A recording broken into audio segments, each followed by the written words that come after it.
بڑی فرماتی ہیں وہ پہلے دن میں دین کے لیے نکلی، پھر میں بدر میں بھی مصطفیٰ کے ساتھ گئی، احد میں بھی گئی، میں خندق میں بھی گئی، میں پھر حضور سید عالم صلی اللہ علیہ وسلم کے ساتھ احد میں جب نبی پاک صلی اللہ علیہ وسلم کو زخم لگ گئے، حضور کے دانت مبارک شہید ہو گئے، وجود سارا زخموں سے بھر گیا، تو میرے رسول پاک صلی اللہ علیہ وسلم کے سامنے حضرت علی آئے۔ میں نے الحمدللہ اس غار کی زیارت کی ہے میدان احد میں جس میں میرے نبی نے آرام فرمایا تھا۔ فرماتے ہیں غار میں آرام میں تھا، حضرت علی آئے تو جناب علی فرماتے ہیں رسول پاک صلی اللہ علیہ وسلم نے فرمایا علی میرے زخموں کی خبر فاطمہ کو نہیں کرنی۔ حضرت فاطمہ ساتھ ہے، زخمیوں کو پانی پلاتی ہیں، حضور کے ساتھ آئے، میرے زخموں کی خبر فاطمہ کو نہیں کرنی، اسے نہیں بتانا۔ جناب علی کہتے ہیں حضور نے یہ کہا اور میں نے رخ پھیرا تو فاطمہ میرے پیچھے کھڑی تھی، فاطمہ پیچھے، بتانا پڑا ہی نہیں، سیدہ پہنچ گئیں، کہتے ہیں کپڑا گرم کر کے جلا کے لائیں، حضور کے زخموں میں رکھا، بڑا حوصلہ ہے حوصلے والے نبی کا۔ فرماتی ہیں گیلا کپڑا کر کے لائیں، اس سے حضور کے چہرہ انور سے خون کو صاف فرمایا۔ پھر فرماتی ہیں حضرت فاطمہ رضی اللہ تعالیٰ عنہ نے نبی پاک کو مرہم پٹی کی۔ فرماتی ہیں ان ساری چیزوں سے فارغ ہو کے کپڑے ساتھ لائی تھی، حضور کا لباس تبدیل کیا۔ جب رسول پاک صلی اللہ علیہ وسلم غار میں ٹیک لگا کے آرام کرنے لگے، اللہ نے پتھروں کو نرم کر دیا۔ تو فرماتی ہیں فاطمہ اٹھ کے باہر گئی، جناب علی فرماتے ہیں میں گیا تو احد کی پچھلی جانب دیوار پہ سر رکھ کے فاطمہ رو رہی تھی، فاطمہ رو رہی تھی۔ میں قریب گیا تو میں نے کہا وہاں تو تیرے بڑے حوصلے تھے، تیرا ایک آنسو بھی نہیں گرا، اور یہاں تیرا کیا حال ہے؟ فرمانے لگی علی تو نے حضور کے زخم نہیں دیکھے، تو نے رسول پاک کی تکلیف کو نہیں دیکھا، وہاں روتی تو حضور پریشان ہوتے، یہاں اپنے رب کی بارگاہ میں آنسو بہا رہی ہوں۔ حضرت علی کہتے ہیں آنسو میرے بھی نکلے، میں نے کہا بیٹی جانے اور باپ جانے۔ وہ کہتے ہیں فاطمہ کو بتانا نہ، فاطمہ جاتی ہے تو حوصلہ دیدنی، ساری زندگی اس دین متین کے لیے سیدہ طیبہ طاہرہ کا اسوہ نور رہا۔ گھر میں میرے رسول کریم صلی اللہ علیہ وسلم کائنات کے امام ہے۔ توجہ ہے آپ حضرات کی؟ نیند تو نہیں آ رہی؟ بڑا خاص عنوان ہے، اس عنوان پر بولنا بھی مشکل، لکھنا بھی مشکل، پڑھنا بھی مشکل، خاص منفرد سا عنوان ہے حضرت فاطمہ الزہرا۔ سیدہ فرماتی ہیں گھر کے اندر یہ حال تھا کہ حضور اشارہ کریں، یہ نہیں کہ باپ دے کچھ نہیں سکتا تو بچے غربت میں پلے، نہ اختیاری فقر ہے، حضور اشارہ کرے تو کائنات کی ساری نعمتیں ڈھیر ہو جائے۔ اور آپ فرماتی ہیں میں نے یہ منظر دیکھا بھی ہے، یہ منظر میں نے، بولیے یہ منظر میں نے، حضور کی بادشاہی کو میں نے دیکھا ہے۔ ایک دفعہ یہودیوں کی عورتوں نے شرارت کی کہ حضرت فاطمہ کو بلاتے ہیں اور ان کی غربت کا مذاق اڑاتے ہیں، معاذ اللہ ثم معاذ اللہ۔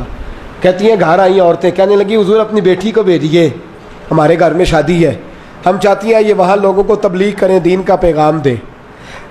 اب اسلام پر تو حضور ضرور بھیجا کرتے تھے، چاہے کوئی دھوکے سے ہی بلاتا۔ میرے حبیب پاک صلی اللہ علیہ وسلم نے کہا فاطمہ جاؤ۔ حضرت فاطمہ کہتی ہیں ہاں تو کرلی پر میرے وجود پہ کپڑے پھٹے ہوئے تھے، کئی جگہ پہ پیوند تھے، اور مجھے پتا تھا یہ عورتیں کس مزاج کی ہیں۔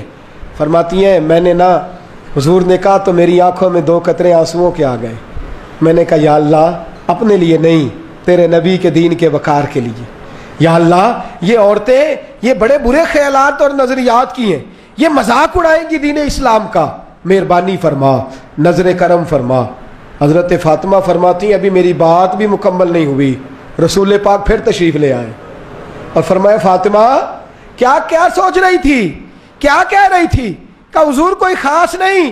فرمایا نہیں کچھ تو تو کہہ ہی رہی تھی، کچھ تو تو سوچ ہی رہی تھی۔ کہتی ہے میں نے بادشاہی کے نظارے گھر میں دیکھے، کچھ تو سوچ رہی تھی۔ حضور کیا ہوا؟ فرماتے ہیں حضور نے چادر مبارک کھولی، اندر سے جوڑا نکالا، فرمایا پتہ نہیں تو نے کیا سوچا ہے، جبریل جنت سے جوڑا لے کے پہنچ گئے۔ حضور نے وصال سے 3 دن پہلے حضرت فاطمہ کو بلایا، کان میں کوئی بات کہی تو حضرت فاطمہ رونے لگی۔ حضرت عائشہ کہتی ہیں پھر کان میں کہا تو ہنسنے لگی۔ حضور کے وصال کے بعد میں نے پوچھا فاطمہ کیا بات ہوئی تھی؟ فرمایا نبی پاک نے میرے کان میں کہا تھا فاطمہ میرے جانے کا وقت آ گیا ہے، تو میں رو پڑی۔ پھر حضور نے فرمایا جنت میں تو سب سے پہلے مجھ سے ملاقات کرے گی، تو فرماتی ہے میں ہنس پڑی۔ حضور کا وصال ہوا، حضرت انس بن مالک چونکہ چھوٹے سے تھے، گھر کے کام کاج کرتے تھے شروع سے، وہ آئے تو جناب علی فرماتے ہیں فاطمہ کہنے لگی حضور کو دفن کر کے لوٹے، تدفین سے فارغ ہوئے، قبر مبارک میں اتارا، حکم پورا کیا، کہتے ہیں واپس آئے تو جناب انس سے سیدہ فاطمہ کہنے لگی انس تو نے بھی میرے رسول پہ مٹی ڈالی ہے، انس تیری جرت ہو گئی تھی؟ فرماتے ہیں اس وقت فاطمہ کا پہلا آنسو گرا اور پھر 6 مہینے حضور کے بعد حیات رہی، میں نے اس کے آنسو ہی گرتے دیکھے، لوگ سو جاتے وہ حضور کے روضے پہ جا کے بیٹھ جاتی، کہتے ہیں میں سمجھاتا بہلاتا، لیکن فاطمہ کہتی علی صبر اپنی جگہ، کرم اپنی جگہ، اور میں تجھے کیا بتاؤں، بہن بھائی پہلے سارے چلے گئے، والدہ پہلے چھوڑ گئی، اب حضور علیہ الصلاۃ والسلام نے بھی پردہ ڈال لیا ہے، مجھے چاروں جانب کچھ دکھائی نہیں دیتا۔ کہتے ہیں 6واں مہینہ تھا حضور کے وصال کو، ایک دن مسکراتی ہوئی فاطمہ گھر آئی روزے سے رات کو بچوں کے ساتھ، تو شیر خدا کہنے لگے، میں نے کہا فاطمہ بڑے دنوں کے بعد مسکراتے دیکھا، کیا بات ہے؟ تو کہنے لگی علی آج میری آنکھ لگ گئی تھی، مجھے حضور خواب میں ملے ہیں، تو مجھے حضور نے کہا تو روتی کیوں ہے؟ تو میں نے کہا محبوبہ میرا دل نہیں لگتا، تو فرمایا بیٹی تیاری کر تو میرے پاس آنے والی ہے۔ حضرت علی فرماتے ہیں بس فاطمہ بیمار ہوئی، چند دن گزرے تو مجھے بلایا اور کہنے لگے علی وقت جانے کا آ گیا ہے، یہ علی کے گھر کی ہے عزت علی سے سنتے، نبی کے گھر کی ہے عزت نبی سے سنتے، وہ جس نے معزز کیا گھرانے کو، حسین پال کے جس نے دیا زمانے کو، جانے کا وقت آ گیا ہے علی۔ پہلی بات تو یہ ہے کہ حضور کی نواسی جناب امامہ سے شادی کر لینا، وہ حضور کو بڑی پیاری ہے، اور دوسری بات یہ ہے کہ میرے حسن حسین ان کا خاص خیال رکھنا، اور تیسرے لفظ کہے تو حضرت علی تڑپ کے روئے، کہنے لگی میں نے وقت گزارا ہے، آپ کی حقوق میری ذمہ داری تھے، میں انسان تھی بھول جاتی تھی، اگر مجھ سے کہیں کوئی کمی رہ گئی ہو تو مجھے رضائے الہی سے درگزر کرنا، کہیں میں حضور کے سامنے جا کے شرمندہ نہ ہو جاؤں۔ شیر خدا کرم اللہ تعالیٰ وجہ الکریم فرماتے ہیں میں نے ہاتھ تھاما اور میں نے کہا فاطمہ علی کا بڑا مرتبہ تھا، پر جو تیری نسبت سے کمال تھا وہ تیرا ہی تھا، تو کیسی بات کرتی ہے، تو نے تو حد کر دی، شہزادی ہو کے میرے گھر میں خادموں کی طرح رہی۔ حضرت فاطمہ رضی اللہ تعالیٰ عنہا کا دوسرا حکم یہ ہوا کہ مجھے رات کو دفنایا جائے، اور فرمایا میرے پہلے مدینے میں ایسا نہیں ہوتا تھا، یہ حضرت فاطمہ نے سب سے پہلے کہا، فرمایا میری چارپائی کے ساتھ لگا کے نا شاخیں، چارپائی کے ساتھ تو اوپر لا کے انہیں اوپر سے باندھ دینا، اور ان شاخوں کے اوپر ایک کپڑا ڈالنا، میرے کفن پر بھی کسی کی نظر نہ پڑ جائے، میرے کفن پر بھی۔ فرمایا شاخیں لگا کے یہ وصیت کی، فرمایا اوپر سے پھر رات کو اٹھانا، اندھیرے میں اٹھانا، اور پھر کفن کے اوپر شاخیں باندھ کر گویا ایک ڈولی سی بنا کر اس کے اوپر بھی کپڑا ڈالنا، کسی غیر محرم کی میرے کفن پر بھی نظر نہ پڑے، اور علی مجھے اپنے ہاتھوں سے قبر میں اتار کے اللہ کے سپرد کرنا۔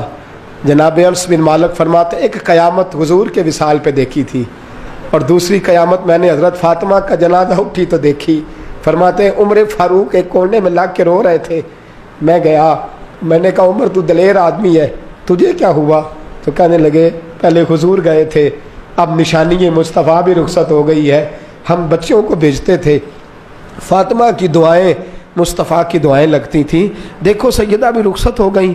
میرے نبی پاک صلی اللہ علیہ وسلم نے فرمایا میری عزت والی بیٹی جب قیامت والے دن آئے گی، قیامت والے دن تو اللہ فرشتوں سے، نبیوں سے، ولیوں سے کہے گا گردنیں جھکا لو، آنکھیں بند کر لو، محمد کی بیٹی فاطمہ کی سواری گزرنے والی۔